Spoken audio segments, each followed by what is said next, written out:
Next is अणुओं की प्रतिजैनिकता, antigenicity of molecules.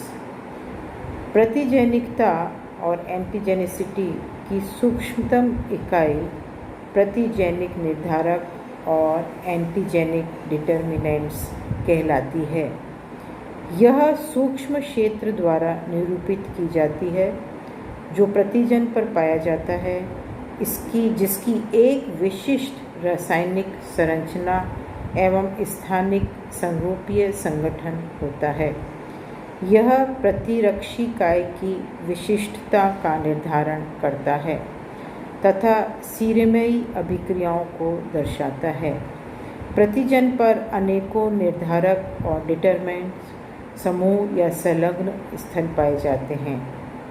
Protein प्रतिजन पर पेंटा या हेक्सा पेप्टाइड्स पाए जाते हैं। बड़े प्रतिजन पर अनेकों प्रकार के निर्धारक उपस्थित होते हैं जो प्रतिजैनिक मोज़ेक संरचना बनाते हैं।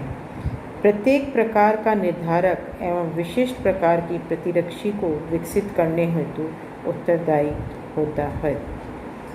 एक प्रतिरक्षी काय अणु का वह भाग जो प्रतिजन से संपर्क करता है पैराटोप कहलाता है।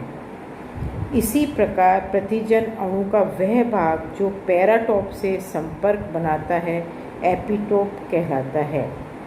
अधिकतर प्रतिजन प्रोटीन होते हैं जो वलयित अवस्था में या द्विविमीय स्वरूप में पाए जाते हैं। ये अमीनो अम्ल के समूह से बने होते हैं, अतः इन पर अनेकों एपिटोप्स श्रृंखलाबद्ध होते हैं।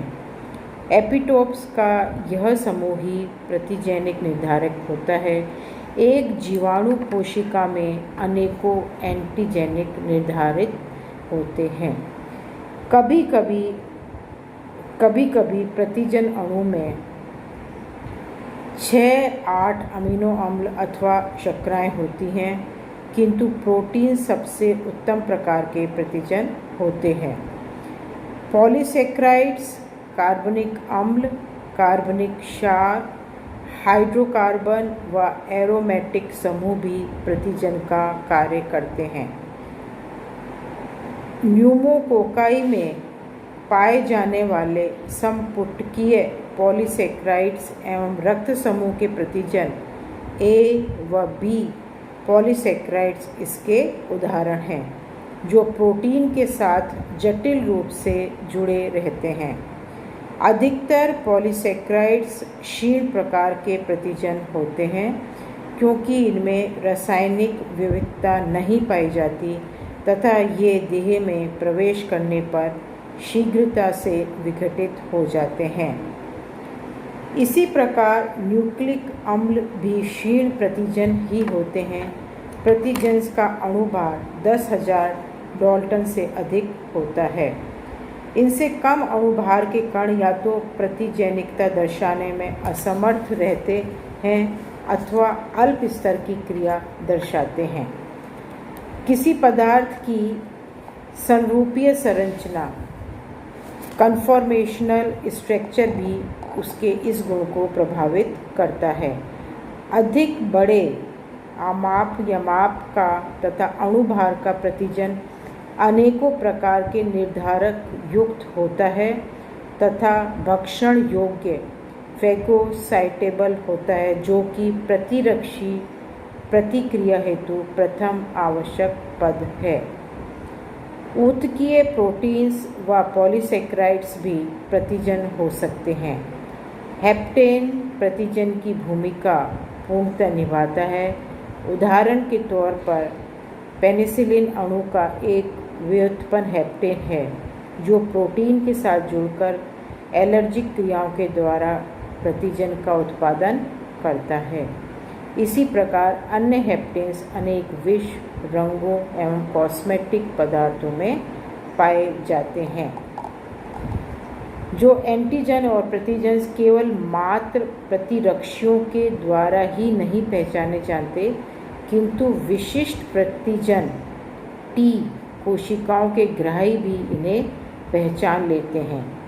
टी कोशिकाओं की सतह संसाधित प्रतिजनों को पहचान कर वृहद ऊतक संयोजिता जटिल वर्ग 1 व वर्ग 2 बनाते हैं। सामान्यतः एक व्यक्ति के स्वयं के प्रोटीन या पॉलीसेक्राइड्स स्वयं की देह में प्रतिरक्षी प्रतिक्रिया नहीं दर्शाते, क्योंकि वे स्वयं के होते हैं अथवा स्वयं के होने की पहचान के कारण इनके प्रति यह प्रतिक्रिया नहीं दर्शाई जाती। ऐसा माना जाता है कि प्राणी जन्म के समय से ही स्वयं की कोशिकाओं के प्रोटीन व पॉलीसेक्राइड्स के प्रति सहनशीलता रखता है तथा केवल बाहरी आउटर और नॉन सेल्फ के प्रति प्रतिक्रिया दर्शाता है। इसे विशिष्ट सहनशीलता और स्पेसिफिक टॉलरेंस कहते हैं। अपने व पराये के आधार पर यह सिद्धांत फ्रैंक मैकफॉर्लेन बर्नेट व पीटर मेदावर ने 1960 में प्रस्तुत किया था। प्रतिजन्स प्राणी की देह में एक से अधिक मार्गों द्वारा प्रवेश करते हैं, जैसे श्वसन नलिका की श्लेष्मिक कला से, त्वचा से, कीटों के काटने पर, इंजेक्शन द्वारा या घावों से अथवा आहार नाल के माध्यम से।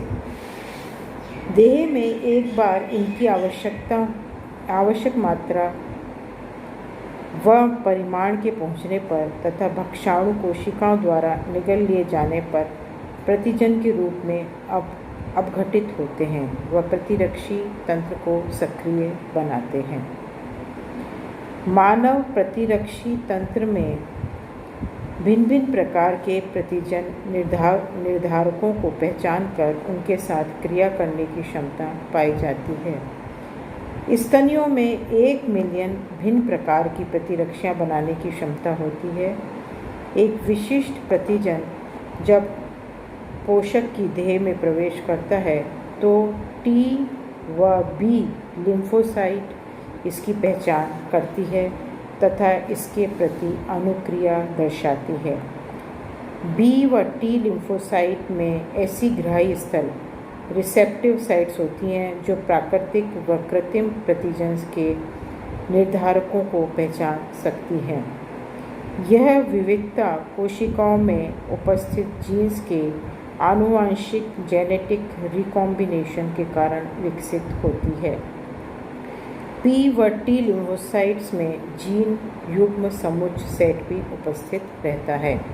बी लिम्फोसाइट्स में तो कायिक उत्परिवर्तनों सोमैटिक म्यूटेशन के प्रति सुग्राहिता की क्षमता भी पाई जाती है।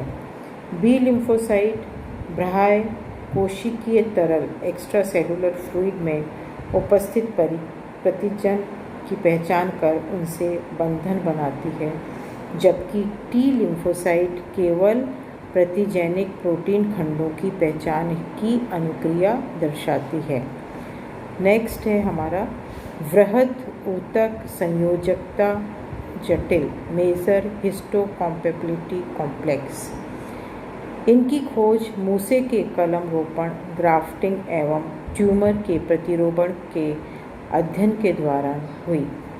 यह देखा गया है कि एक ही प्रजाति के विभेदन के प्राणी की त्वचा को उसी प्रजाति के बी विभेदन की त्वचा को रोपित किए जाने पर अस्वीकृत कर दिया जाता है, अर्थात बाह्य ऊतक के प्रति प्रतिरक्षी और एंटीबॉडीज़ बननी प्रारंभ हो जाती है। स्तनियों में लाल रक्त कणिकाओं को छोड़कर अन्य कोशिकाएं अपनी सतह पर कुछ अणु रखती हैं जो अपने व पराये या भिन्न आनुवंशिक संगठन के अणुओं को पहचानती हैं और उन्हें वृहद ऊतकीय संयोजकता जटिल मेजर हिस्टोकॉम्पैटिबिलिटी कॉम्प्लेक्स और इसको हम कहते हैं MHC कहते हैं।